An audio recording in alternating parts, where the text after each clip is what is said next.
तो hello everyone, hope you all are doing good. तो चलिए आज के वीडियो में हम लोग बेसिकली आपका सेनोरस फार्मास्यूटिकल्स है। इसका क्वार्टर वन के नंबर्स आ गए हैं। कॉन कॉल भी हो गया है। उसके बारे में एक शॉर्ट डिस्कशन करेंगे। लास्ट क्वार्टर में हमने सेनोरस फार्मास्यूटिकल्स के बिजनेस मॉडल को काफ़ी अच्छे से समझ लिया था। आप इनके क्या यूएस में सब्सिडरीज वगैरह है, कैसे ए प्रोडक्ट्स की तरफ ये लोग आगे बढ़ रहे हैं, केपेक्स प्लान्स कैसा है, पूरा बिजनेस का विजन क्या है, आप उसको वहाँ से समझ सकते हो। इस पर्टिकुलर वीडियो में क्या करेंगे, इनका क्वार्टर वन का जो कॉन कॉल हुआ है उसमें बहुत सारे ऐसे इंटरेस्टिंग पॉइंट्स हैं जो आपको पूरे बिजनेस की क्या ट्रेजेक्टरी रहने वाली है, खास करके यहाँ से 3 से 4 साल के लिए उसको समझना काफ़ी इंपॉर्टेंट है। कुछ ऐसे क्वेश्चंस भी आए हैं जो आपको जानना पड़ेगा अगर आप इसके बिजनेस को ट्रैक करते हो। तो उन सभी चीज़ों को हम लोग एक ही करके टारगेट टारगेट करेंगे इस पर्टिकुलर वीडियो में। तो चलिए उस चीज़ पे आते हैं, बट अगर उसके जाने से पहले कंपनी को हम लोग ट्रैक क्यों कर रहे हैं, तो कंपनी अगर आप देखोगे जो भी आपका पूरा फार्मा सेक्टर है यहाँ पे आपको दिख रहा है, जितने भी ये सीडीएमओ की टेलविंड्स है, सभी कंपनी खुद के अपने जेनरिक ड्रग्स वगैरह बनाता है, अपने ब्रांड्स के वाया इंडिया में सेल करने की बात करते हैं। कुछ यूएस मार्केट हो गया, फिर आपका जो इमर्जिंग मार्केट है वहाँ पे सेल करने की बात करते हैं। तो इन सभी जगहों में जा रहे हैं, तो उससे आपको दिख रहा है कि बहुत सारी कंपनियों में क्या हो रहा है ना, केपेक्स वगैरह लग रहा है, सभी के मार्जिन्स आपको बढ़ते हुए दिख रहे हैं। तो उन सभी चीज़ों का रिजल्ट दिखता है कि बहुत सारी कंपनियां जो है बहुत अच्छे से अपना ग्रोथ दिखा रहा है। उसी कंटेक्स्ट में हम लोग ये बेसिकली सनराइज फार्मास्यूटिकल्स को भी डिस्कस करना हमने शुरू किया है। तो इसी कंटेक्स्ट में आप देखोगे ना, ये कंपनी का जो जनरल गाइडेंस रहता है, जो काफ़ी कंजर्वेटिव गाइडेंस ये लोग देते हैं, तो ये लोग कहते हैं कि हम लोग लगभग 25 से 30% के आसपास ये लोग टॉप लाइन को ग्रो करने की बात करते हैं। और उसी कंटेक्स्ट में जो आपका FY27 है, और इवन आफ्टर दैट ऑल्सो ये लोग कहते हैं कि लगभग पैट पे हम लोग 50% के आसपास ये लोग ग्रो करने की बात करते हैं।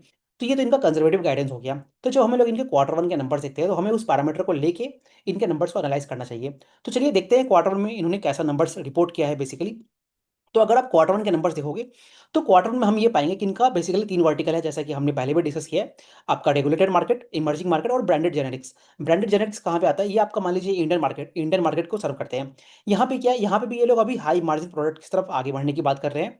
इमर्जिंग मार्केट क्या होता है, इमर्जिंग मार्केट मान लीजिए आपका साउथ ईस्ट एशियन कंट्रीज हो गया, आपकी ब्राजील वगैरह हो गई, उस तरह की कंट्रीज होती है। फिर आपकी मान लीजिए अफ्रीकन कंट्रीज है, उन सभी जगहों की बात करते हैं आपकी इमर्जिंग मार्केट में। और जो रेगुलेटेड मार्केट होता है वो कौन सा है, वो आपका मान लीजिए नॉर्थ अमेरिकन मार्केट हो गया, यूरोपियन मार्केट है, कैनेडियन कैनेडियन मार्केट है, उन सभी जगहों की बात करते हैं। तो अगर आप पूरे बिजनेस को देखोगे ना, तो इनका सबसे ज़्यादा जो मार्जिन्स है, जो ग्रॉस मार्जिन्स है, वो आपको कहाँ से मिलता है, वो आपको मिलता है आपके रेगुलेटेड मार्केट से। क्योंकि यहाँ पे इनकी जितनी भी सब्सिडरीज है, जो यूएस में इनकी सब्सिडरीज है, जोराया हो गया, फिर अमरसियन करके एक सब्सिडरी है इनकी, उनके वाया वहाँ पे ये लोग जो यूएस की गवर्नमेंट प्रोग्राम्स हो गया, उनके लिए बेसिकली उनको विन करते हैं और वहाँ पे अपने प्रोडक्ट्स को सेल करते हैं। तो रेगुलेटेड मार्केट में आप देखोगे इनका सबसे अच्छा ग्रोथ ड्राइवर आता है, और सबसे लार्ज चंक ऑफ जो रेवेन्यू भी है ना, वो आपका रेगुलेटेड मार्केट से आता है। अब जो इमर्जिंग मार्केट है, इमर्जिंग मार्केट में पहले अगर आप इनका देखोगे ना, पहले इनका जो मार्जिन्स वगैरह रहता था इनके इमर्जिंग मार्केट में, वो आपका मान लीजिए सिंगल डिजिट उस तरह से कुछ रहता था। तो क्या हुआ, कंपनी जो बेसिकली गाइड करता है कि इमर्जिंग मार्केट में हम लोग लगभग 18 से 20% मार्जिन रखने की बात करते हैं।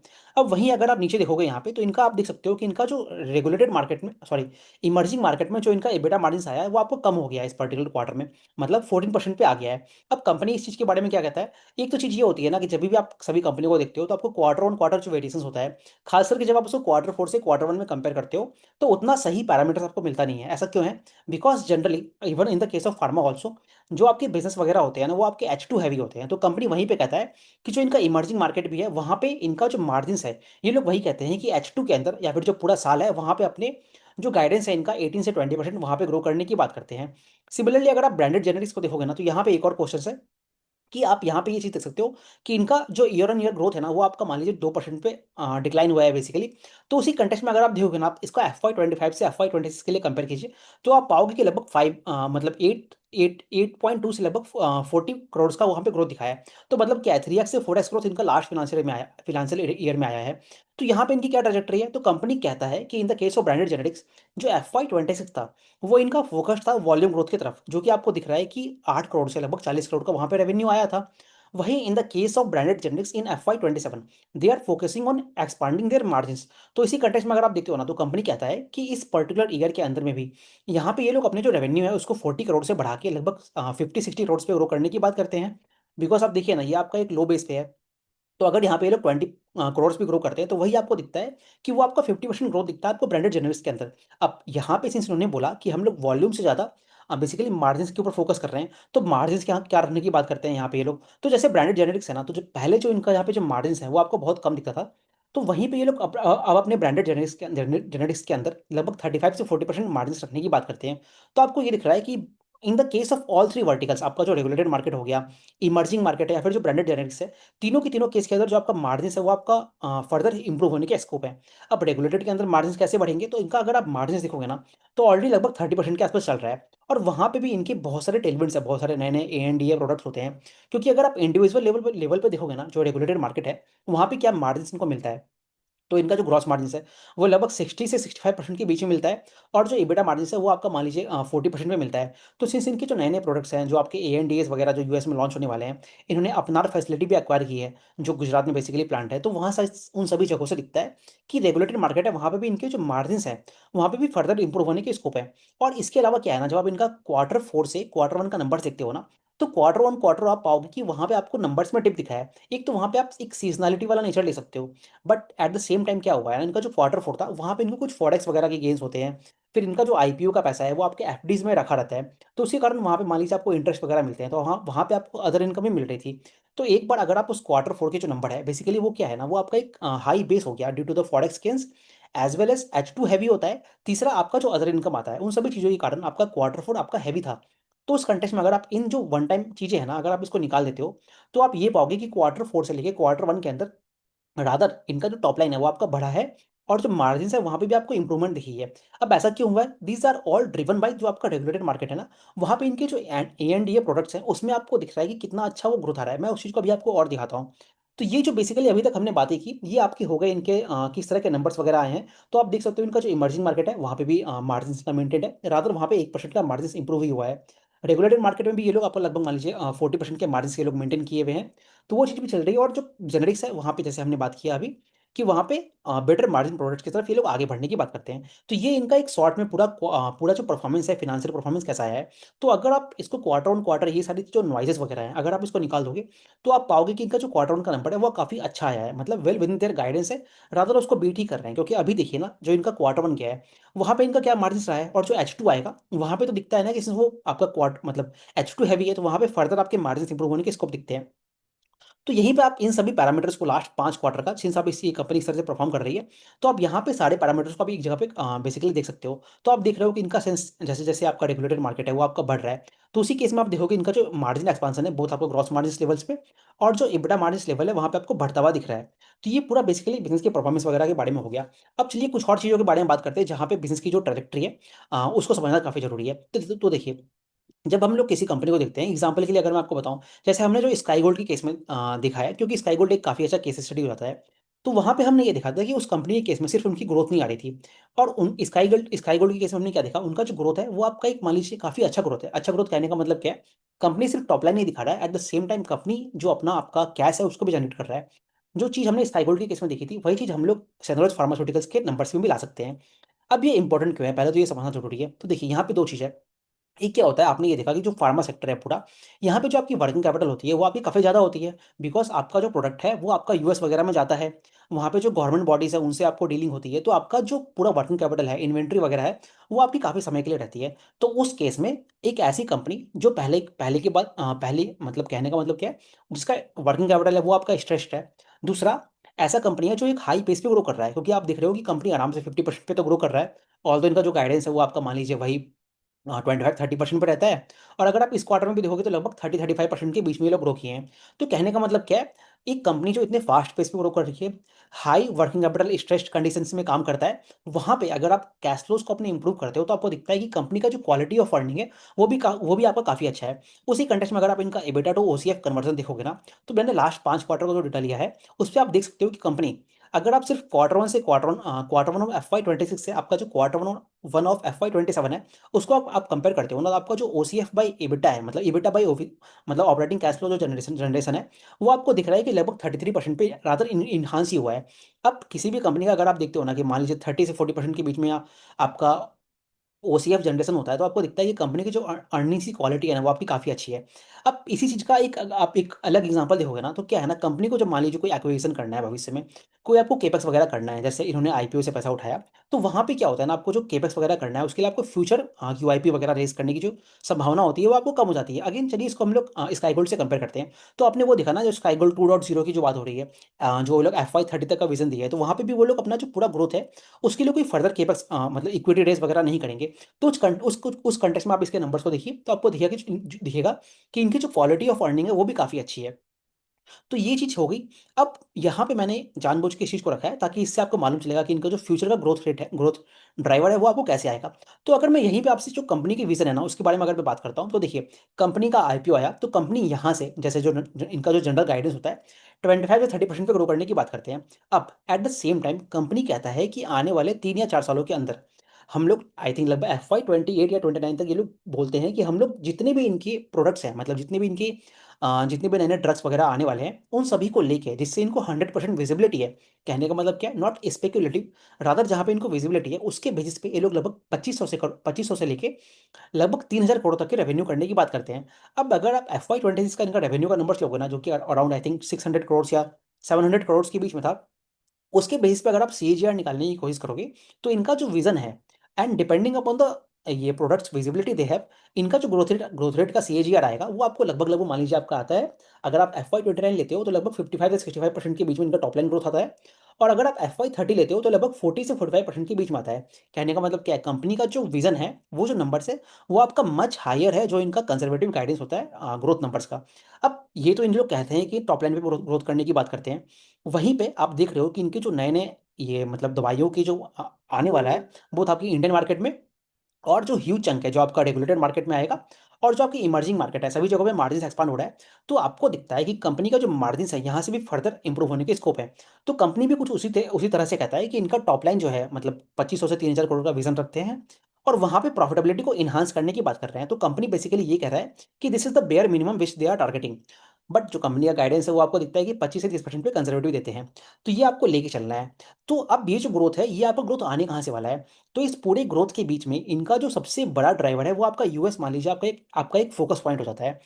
अब फोकस पॉइंट कैसे होता है, तो देखिए उसको समझना है। तो इनका जो यूएस में कुछ सब्सिडरीज वगैरह है इनकी, एक इनका जोड़ाया है, एक आपका मेडिसिन करके सब्सिडरी है। इन सभी चीज़ों से करते क्या है, इनका जो मान लीजिए कुछ गवर्नमेंट बॉडी से डील करता है, कुछ आपका B2C से डील करता है। फिर आपने मेरी लास्ट क्वार्टर की वीडियो देखी है तो वहाँ पे हमने बात किया है अपनार फैसिलिटी जो इन्होंने एक्वायर किया है, उससे भी इनको कुछ ये जो ड्रग्स हैं उसकी नई एंडा बेसिकली वो एक्वायर हुआ है। तो उन सभी चीज़ों के वाया इनका यूएस में ये लोग मल्टीफोल्ड एक्सपांड करने की बात करते हैं। तो अगर आप सिर्फ और सिर्फ यूएस को लेकर चलोगे ना, तो वहाँ पे मान लीजिए ये लोग 70-80% पे ग्रो करने की बात कर रहे हैं। तो आपको अल्टीमेटली ये दिख रहा है कि इस कंपनी के पास अपने टॉप लाइन को, बॉटम लाइन को, मार्जिन्स को बढ़ाने के बहुत ह्यूज ड्राइवर्स हैं। तो ये पूरा कॉर्पोरेट स्ट्रक्चर मैंने आपको इसलिए दिखाया है। आप बाकी इसको डिटेल में लास्ट क्वार्टर की वीडियो में देखिए, वहाँ मैंने इंडिविजुअल्स को एक्सप्लेन भी किया है। रेट एंट्रीज क्या है, वो बेसिकली मान लीजिए आपका जो इमर्जिंग मार्केट हो गया ना, जो आपकी साउथ अफ्रीका हो गई, साउथ ईस्ट एशियन कंट्रीज है, वहाँ पे सर्व करने की बात करते हैं। तो ये पूरा इस कंपनी का बिजनेस स्ट्रक्चर है। अब एक और चीज़ अगर आपको समझना है इस कंपनी के केस में, तो इनका प्रोडक्ट मिक्स कैसे रहने वाला है। तो देखिए कंपनी का जो प्रोडक्ट मिक्स है वो आपका मान लीजिए लगभग 70% आपका रेगुलेटेड मार्केट से आएगा, और बाकी जो 30% है ना वो आपका मान लीजिए पूरा इमर्जिंग मार्केट है, ब्रांडेड जेनेरिक्स है। चलिए अभी तो ब्रांडेड जेनेरिक्स बहुत छोटे सेगमेंट में काम करता है, बिकॉज इंडिया वाला जो बिजनेस है ना वो अभी आपका स्टार्ट ही हुआ है, वो धीरे धीरे ग्रो करेगा। तो लगभग 70-30% की ये लोग पूरा स्प्लिट पे रखने की बात करते हैं। तो ये इनका पूरा बिजनेस के बारे में हो गया। अब फाइनली इस पूरे चीज़ों का जो ड्राइवर है, मतलब किस चीज़ों से हमें मालूम चलता है कि ये सारी चीज़ें होने वाली है, हम उसको समझ लेते हैं। तो उसको समझना है तो आप एक इस स्लाइड में काफ़ी अच्छे से समझ सकते हो कि कितनी प्रोडक्ट्स इनकी पाइपलाइन में है, कितनी प्रोडक्ट्स इनकी कमीशन हो चुकी है। तो आपको उससे एक आइडिया लग जाएगा। तो आप एक चीज़ देखिए यहाँ पे, यहाँ पे मैंने आपका अप्रूव्ड एनडीए जो बेसिकली रेगुलेटेड मार्केट में काम करता है, और जो CDMOs है, मतलब कहने का मतलब क्या है, जो आपके प्रोडक्ट्स जो आप उसको ओन ओन नहीं करते हो। अगर आप दोनों सेगमेंट में देखोगे ना, तो चलिए आपसे मैं ये जो रेगुलेटेड मार्केट है उसको डिस्कस करता हूँ। तो देखिए आप यहाँ पे राइट साइड में देख सकते हो कि इनकी जो प्रेजेंटली बेसिकली प्रोडक्ट्स हैं, लगभग 23 प्रोडक्ट्स इनकी कॉमर्शलाइज हो गए हैं। आप देखिए कितने ईयर टू लॉन्च है, वो आपका डबल से भी ज़्यादा है। कहने का मतलब क्या है, 23 आपका मतलब कमर्शलाइज हो गया, और लगभग 35 जो है वो आपके लॉन्च होने वाले हैं। और ये आपको दोनों चीज़ दिखता है कि हर क्वार्टर ऑन क्वार्टर आपको पिछले 4 या 5 क्वार्टरों से हर क्वार्टर ऑन क्वार्टर बढ़ रहे हैं। तो आपको दिख रहा है कि सिर्फ यहीं पे चीज़ें यहाँ पे रुक नहीं रही है। इनका जो विजन है 2500 से लेकर 3,000 करोड़ का, उस विजन में जो भी इनके प्रेजेंट एंडाज है ना उनको लेके रखे हुए हैं, जो भविष्य में आएंगे उनको इन्होंने लेके ही नहीं रखा है। तो कहने का मतलब क्या है, जो बाद में आएंगे वो तो आपको एक नया ड्राइवर देगा ना। तो कहने का मतलब क्या है, बहुत सारे टेलमेट्स आपको दिख रहा है। तो ये पूरा कंपनी के बारे में हो गया। अब फाइनली एक जो क्वेश्चन है जो आपको ध्यान रखना है इस कंपनी के केस में, जिसके कारण अभी देख रहे हो कि थोड़ा स्टॉक को लेके थोड़ी दिक्कतें भी वगैरह भी आने लग गई है। बट ये उतना कंसर्न मुझे लगता नहीं है। तो देखिए, बट लेकिन क्या है ना, शॉर्ट टर्म में थोड़ी दिक्कतें आती है। अब क्या है, कंपनी ने आईपीओ से पैसा उठाया, तो उस पैसा उठा के बात क्या थी कि लगभग ये जो 100 करोड़ रुपया हमें बचा हुआ है, ये पैसा कहाँ लगने वाला था? ये पैसा लगने वाला था आपका स्टेराइल इंजेक्टेबल्स होते हैं ना, मतलब वो जो इंजेक्शंस वगैरह होते हैं, उस तरह के प्रोडक्ट्स बनाने की बात कर रहे थे। अब वो प्रोडक्ट्स बनाते कहाँ? तो इनका जो यूएस में अटलांटा वाली फैसिलिटी है, उसके वाया ये बेसिकली 100 करोड़ रुपये वहाँ पे एक्सपांड करते और वहाँ से इंजेक्टेबल्स बनाते और उस मार्केट में बेसिकली सेल करते। अब कंपनी ने क्या देखा कि इतना बड़ा केपेक्स जो है वहाँ पे लग जाएगा, तो उसका क्या होगा, जो आरओआई है, मतलब रिटर्न ऑन इन्वेस्टमेंट जो है, उसको आने में समय लगेगा। अभी हमने रिसेंटली, अभी जस्ट इनका हमने ओसीएफ बाई EBITDA के बारे में बात किया, तो वहाँ पे हमने ये देखा कि कंपनी का जो ऑपरेटिंग कैश फ्लोज है वो आपका बढ़ रहा है। तो कंपनी उसी कंटेक्स्ट में कहता है कि अगर इन्होंने अटलांटा की फैसिलिटी जो है, इतना बड़ा केपेक्स अगर एक बार में लगा दिया, तो इससे इनका जो कैश फ्लोज है वो आपका अफेक्टेड हो जाएगा। तो पहली बात तो वो है। इसलिए क्या किया है कंपनी ने, इस 100 करोड़ रुपए का कुछ छोटा सा पैसा लिया है, उसके वाया कुछ एक पायलट प्रोजेक्ट करेंगे वहाँ पे यूएस में, अटलांटा में, और एक कम मात्रा में बेसिकली इंजेक्टेबल्स बनाएंगे। और धीरे धीरे जब वो चीज़ कमर्शलाइज हो जाएगी, आगे इनको दिखेगा भविष्य में, तो उस चीज़ को बेसिकली एक तरह से पोस्टपोन कर दिया है। अब क्वेश्चन ये आता है कि 100 करोड़ रुपये पड़ा कहाँ पे है? तो ये जो 100 करोड़ रुपया है वो आपका एफडीज में रखा हुआ है। अब क्वेश्चन ये आता है, इस रुपए का यूटिलाइजेशन कैसे होगा?